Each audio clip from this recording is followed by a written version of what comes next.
What's going on, guys? It's Greg here, aka NYPrepper. In this video I'm going to be doing an oil change on my 2006 Silverado 2500 HD LBZ Duramax. So this is actually my first oil change on this truck. I just got it last month, and just to be on the safe side, I decided I'm going to change the oil, and I'm actually going to take an oil sample and ship it out to Lake Speed Jr. at Speed Diagnostics, just to make sure everything is okay with the truck.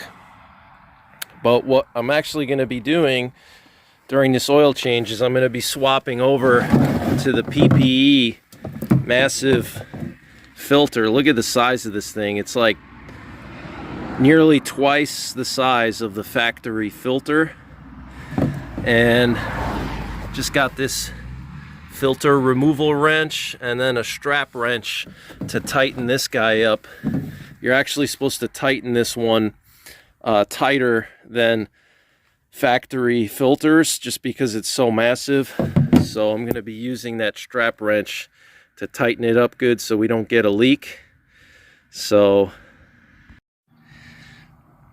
just got some basic safety gear. Got these rubber gloves that go up my forearms, and then of course safety glasses. So that's the plug we're going to be breaking free, and then there's the filter, and then here's the front drive shaft, and then the red filter is the Allison transmission filter. But that plug right there is the one we want to loosen up. That's your oil pan. Alright guys, so I drained all the oil, I got the old filter out, and we're going to put in 10 or 11 quarts of Rotella T6 5W40 because I live in Pennsylvania, and pretty much between late September through May, there's always a chance of cooler weather at night. And I don't do a lot of heavy towing or anything crazy. It's mostly just a fun truck. And summers are very short here. So we're going to also use this Stiction Eliminator. This is supposed to basically flush out the engine and remove any kind of sludge or varnish. This engine has 268,000 miles on it. So I'm going to run this. You're supposed to put 4 ounces per quart of oil, so that's going to be, you know, slightly more than a quart, basically half of this bottle.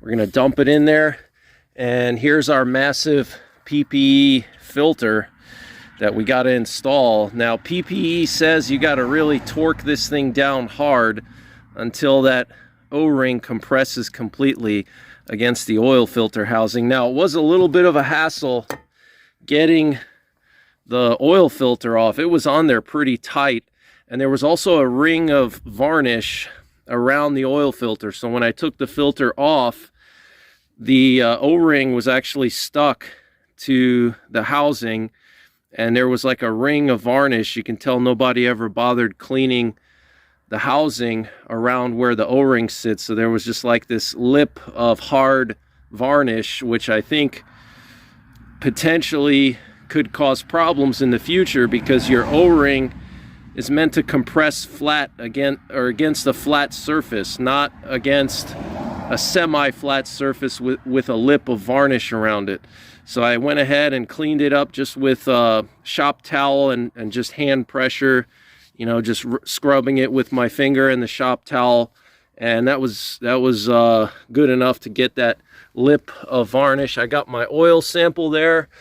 I actually ended up having to use my breaker bar with a 5/8 inch swivel socket because the ratchet was just too short. I couldn't get any leverage, and this really came in handy.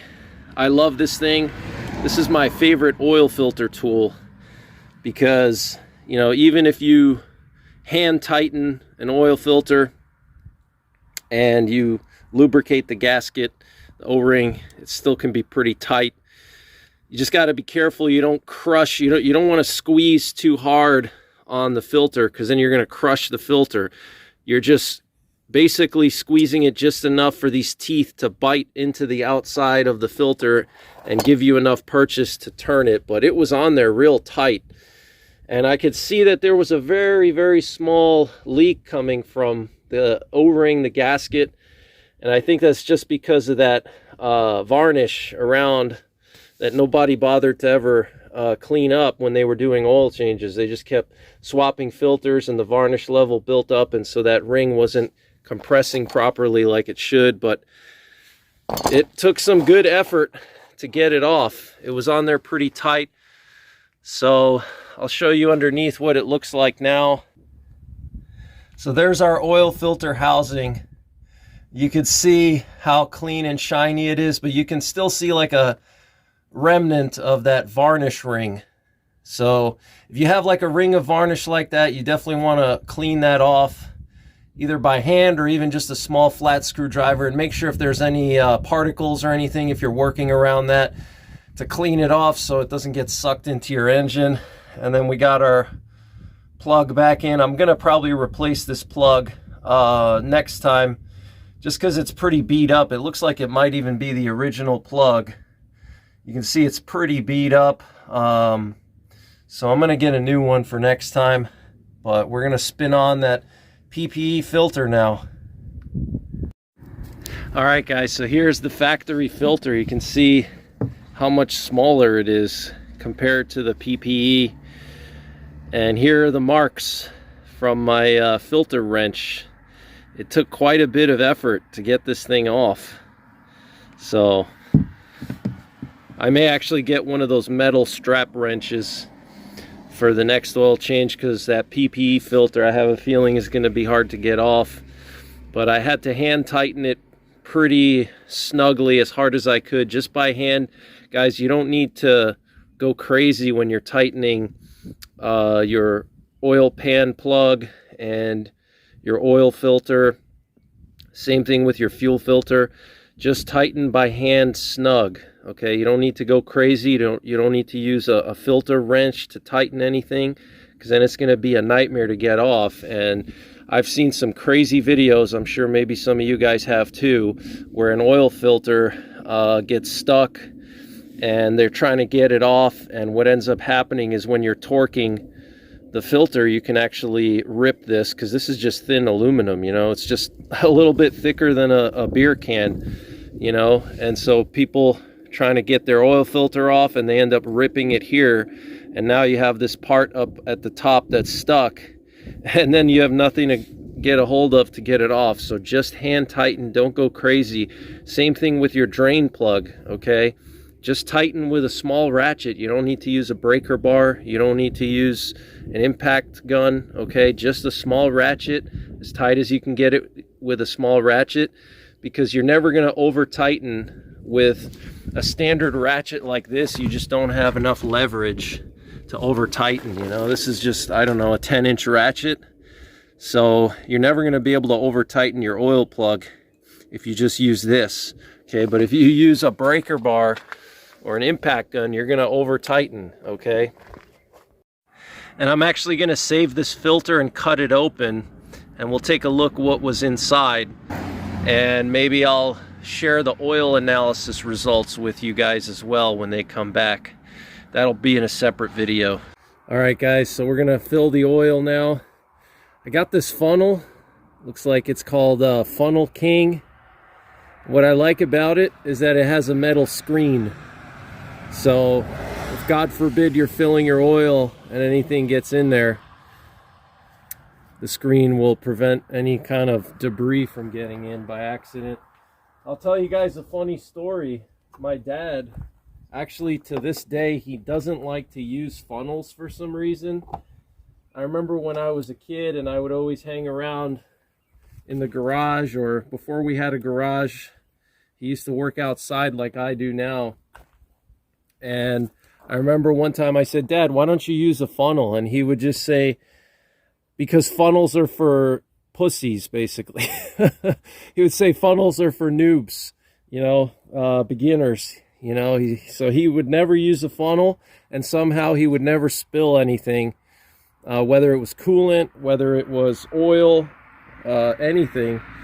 I never ever saw him use funnels, and he maintained our fleet of vehicles.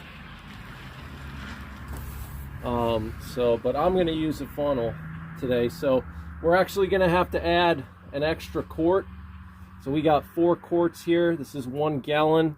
We're going to have to add an extra quart. The LBZ Duramax typically takes 10 quarts, but because we have that massive filter, we're going to have to add an extra quart potentially. So what I'm going to do is I'm going to start with 2 bottles here. So that'll be 8 quarts of oil. And then we're going to add a quart of the stiction eliminator. And then we're going to see where we're at, and then potentially add more oil. So I know a lot of people like to see the oil getting poured in.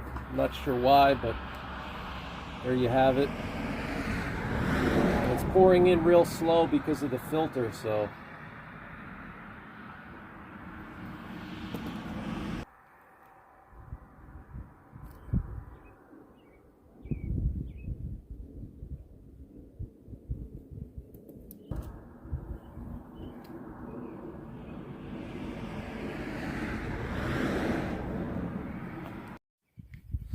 All right, guys, so now we're going to use the stiction eliminator. This stuff has an interesting smell to it. It's like a slightly sweet smell, almost like diesel fuel, but not quite. It has an interesting smell to it. It kind of looks like coolant, like old school green coolant, like it was mixed with oil or something. We're pretty much going to dump most of this, because we got 10 quarts, so 40 ounces. So I'm going to dump it in now.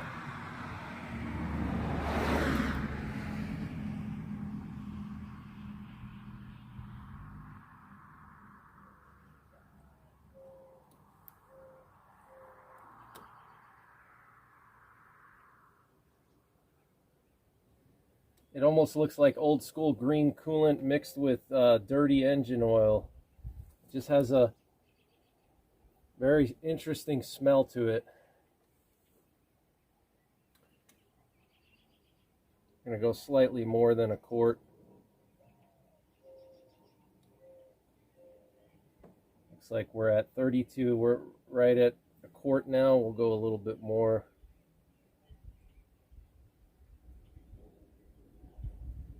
A little bit more. And this stuff is supposed to just clean out all your sludge and varnish. Especially important on a turbo. You know, the engine oil lubricates the turbo as well. People don't realize that. So I'm going to add just a little bit more to compensate for the larger PPE filter. I think we're good now.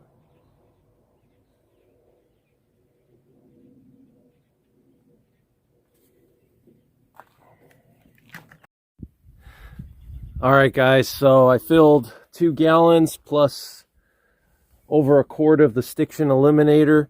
I just checked the dipstick and it looks like we're actually full, but I'm going to start the truck, let it run, and we're going to check for leaks underneath, and then we'll take another dipstick.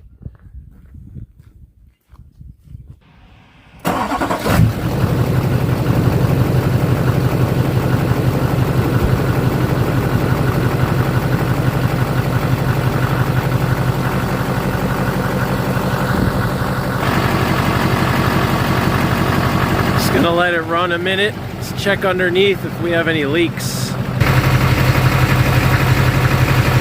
All right, guys, no leaks. Not seeing any leaks over here. Nothing over there. Looks good. Let's check our oil pressure. Oil pressure looks good. Truck's been sitting a little while, but not too long. So that's about normal. 67 psi. Usually when you start it up, it's like 70, 75 when it's been sitting overnight, but it hasn't been sitting that long, 2 hours, so let's take another dipstick check, but I think we're good. All right, guys, going to return the waste oil. Looks like I had right around 9 quarts, maybe 9.5 in the truck, plus whatever was trapped in the filter. So basically no oil consumption, which is impressive for such an old truck, 267,000 miles.